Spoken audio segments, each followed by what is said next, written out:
Sering gak sih kamu merasa terjebak dalam kesibukan yang gak ada habisnya? Kebiasaan untuk selalu bilang, ya, pada permintaan orang lain bisa bikin diri sendiri terabaikan. Rasanya berat banget, kan? Membawa beban orang lain sambil berusaha menyelesaikan tugas kita sendiri. Disinilah tantangan dimulai, menjadi diri yang lebih baik tanpa merasa tersiksa oleh ekspektasi orang lain. Saatnya kita merenungkan pertanyaan besar. Sebenarnya kamu ini termasuk tim player atau hanya sekadar orang yang gak bisa nolak permintaan? Mari kita mulai dengan mengupas tanda-tanda yang bisa jadi petunjuk. Yuk, masuk ke chapter pertama yang akan mengungkap ciri-ciri kamu yang mungkin tidak menyadari keberadaanmu dalam situasi ini. Chapter 1, Membedah Mentalitas Tim Player. Mentalitas sebagai tim player seringkali terdengar heroik, bukan? Seolah itu adalah label keren yang harus kita kenakan.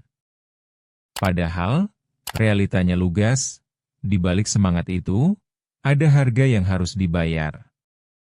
Maya, seorang rekan kerja, selalu siap membantu. Tapi, adakah yang mengingatkan dirinya untuk berhenti sejenak dan menilai apakah dia juga butuh bantuan? Terkadang kita terlalu membanggakan diri dengan kepedulian yang berlebihan, sampai lupa untuk menjaga kesehatan mental kita.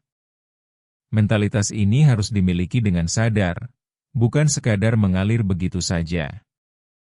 Berapa banyak waktu yang sudah kita habiskan hanya untuk memenuhi harapan orang lain? Mungkin saatnya untuk berani bertanya pada diri sendiri, apa yang sebenarnya aku inginkan? Ketika kita berbicara tentang menjadi tim player, jangan lupa ada batasan yang harus kita jaga. Dan itu yang akan kita gali lebih dalam di chapter ini.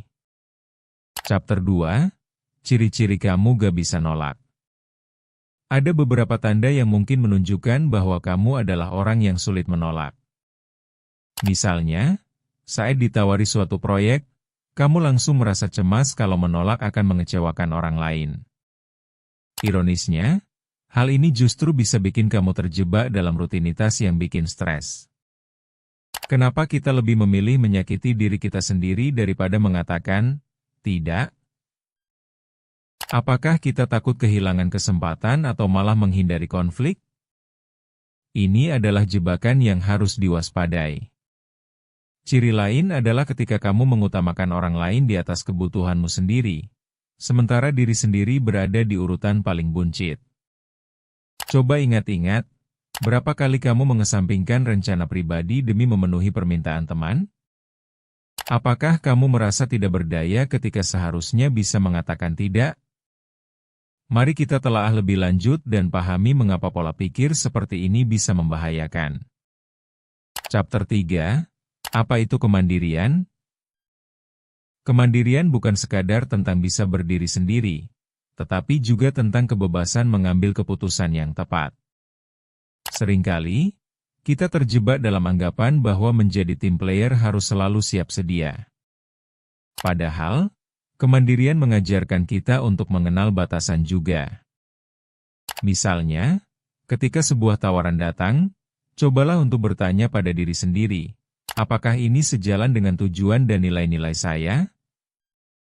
Jika jawabannya tidak, itu adalah sinyal bahwa kalian perlu belajar untuk menolak. Belajar kemandirian menjadi proses yang harus dilalui, dan bukan selalu tentang mengabaikan orang lain. Justru, dengan menjadi mandiri, kita bisa lebih bermanfaat bagi orang lain tanpa mengorbankan diri sendiri. Mari kita fokus pada bagaimana cara membangun sikap mandiri ini dalam kehidupan sehari-hari. Chapter 4, Mengatasi kebiasaan menunda. Kebiasaan menunda adalah teman setia bagi banyak orang, bahkan seakan menjadi rutinitas yang sulit diubah. Apakah kamu pernah merasakan momen di mana satu tugas kecil bisa mengganggu seluruh produktivitasmu? Hal ini seringkali disebabkan oleh rasa takut, tekanan, atau ketidakpastian. Seringkali kita terjebak dalam perasaan harus sempurna sehingga malah membuat kemajuan yang berarti menjadi terhambat. Satu hal yang bisa kamu lakukan adalah mengubah mindset. Susun langkah-langkah kecil yang realistis untuk mengatasi penundaan ini.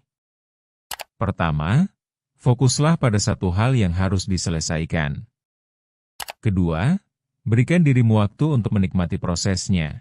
Dan ketiga, jangan ragu untuk memberikan reward pada diri sendiri setelah berhasil menyelesaikan tugas itu.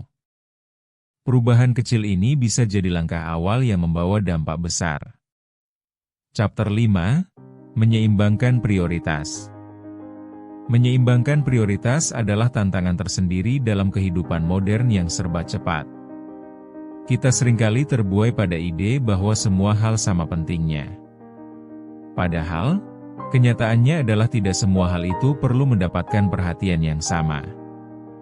Ini saatnya untuk belajar bagaimana memprioritaskan tugas dan kebutuhan yang benar-benar penting. Cobalah untuk membuat daftar tugas berdasarkan urgensi dan dampaknya. Apa yang benar-benar harus diselesaikan hari ini dan apa yang bisa ditunda?